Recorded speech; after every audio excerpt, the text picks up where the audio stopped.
Hi, this is Emily of Emilee's Paper Caper. My mom, sister, and I gave new life to our family collection of buttons. We made some button trees. I wanted to come on and share with you about these trees. They're very special and they feature buttons collected by my maternal grandmother, paternal grandmother, my mom, my sister, and me.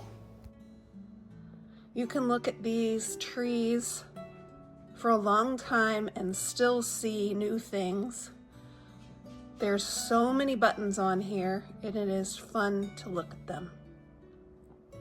I want to share with you how we did this, and I will put up some photos of us working on these trees.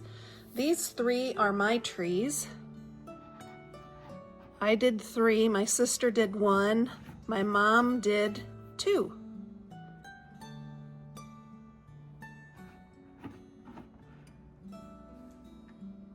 I'm turning them a little bit on a Lazy Susan so you can get a look at all the sides.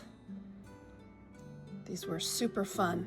We started with some styrofoam cones. I got them in the floral section of craft store or Walmart craft. And at first I thought we could just adhere the buttons with some pins. My sister did her tree using pins. I decided that I would rather use hot glue. My mom used a combination of pins and hot glue. And if you keep watching to the very end, I will show you some close-ups of these trees. Here's a picture of my sister getting started on hers.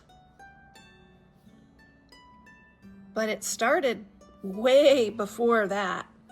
Last year, my mom and I sorted buttons, and we decided that we would do this craft, and we sorted as many green buttons as we could find. This year we got out those buttons and sorted them again. I texted my sister and said, hey, when you come for Thanksgiving, can you bring some red and green buttons? I don't think we have enough. And then I actually went out and bought some more green and red buttons because I wanted to have plenty. I didn't want to run out. So Mom and I sorted the buttons. Then on Thanksgiving and the day after Thanksgiving, we started adhering buttons to the cones.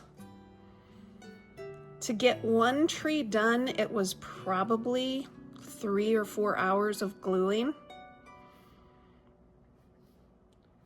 And then we kept going. Because I had purchased 6 styrofoam cones and we had lots of buttons. So we just kept having fun with them. This tree, we had some little jelly jars, and I really like gingham, so I put 3 of those jelly jars on this tree. This one is the last tree I did, and we started to get a little thin on the buttons we had left, so I used some beads and a little bit of ribbon scraps to kind of fill in the tree.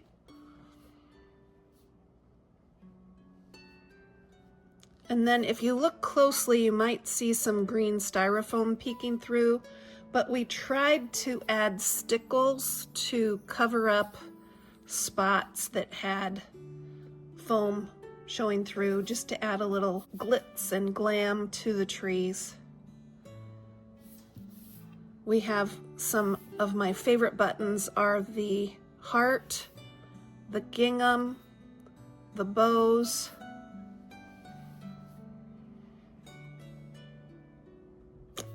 and this little tree has, we don't know what she had them for, but there's a button that says rich man, poor man, beggar man. So I had to use those. And as we kept going, we kind of found our own style. I ended up using layering and just adding buttons on top of each other, putting them in sideways. I really liked buttons that had any kind of texture to them, like this has texture. There's some with like wood or fabric covers that are really, really neat, and they were fun to use. This one has a little rhinestone in it. Some of the buttons that I really like are fabric covered. And it was harder than you'd think to figure out how to make the tree topper. The foam cones kind of are flat on the top. So what I ended up doing is stacking buttons and then finding something to embellish the top with. So I glued 2 buttons together on this one to make that tree topper. This one I just stacked multiple buttons. And this one I got really creative and sandwiched 2 larger buttons together and then filled with some red and green. I think these will become a new tradition to set these out at Christmas time, because it will bring back memories of creating these together. And of course, some of these buttons are very old, and my maternal and paternal grandmother's stash of buttons, which is kind of makes them sentimental. Let me know if you have any questions. I'd love to hear from you, and I hope you enjoyed seeing our button trees. Keep on scrapping, stamping, and paper crafting.